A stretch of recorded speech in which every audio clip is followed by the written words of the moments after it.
So here, again, you trace your belief, you trace your fear backward to see the root cause of your fluctuation. Once you see the root cause of the fluctuation, that itself is an ingrained belief. And a spiritual journey is about letting go of the ingrained belief. Letting go is freedom. And that's where the letting go becomes tough for the ego self, because the ego self thrives with identification. And spiritual journey is about the death of the ego. And that root itself is the ego self. Ego self identifies itself with that root, and from the root it prolongs the game. So when you trace it back, you see the root. And when you see the root, you must recognize that the spiritual journey is about letting go. And that's where the fear comes in. And then you have to dismantle your fear all the way until nothing is left. So this thing you must recognize. Okay, tracing back from the surface level to see the root. And once you see the root, don't be positive.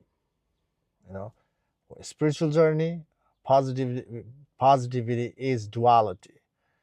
So true freedom is non-dual. So how to go beyond duality is working on dismantling the mind further. So you got to let go the belief, let go the root. So you have to, that's where the fear comes in, and you have to work on your fear. And working on the fear is the way to go, no mind. So you have to pretty much do this to all the friction that you have you go through in life. And if you do the work enough, reversing the mind enough, that prepares you. The major work of enlightenment journey, spiritual journey, is reverse engineering. Reverse engineering.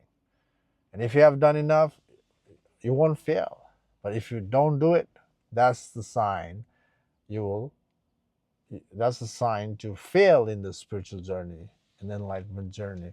That's the sign to recognize your own true nature. So, recognizing the true nature makes you become the master of the mind. So if you want to become the master of the mind rather than the slave, the approach is reverse, reverse, reverse, reverse.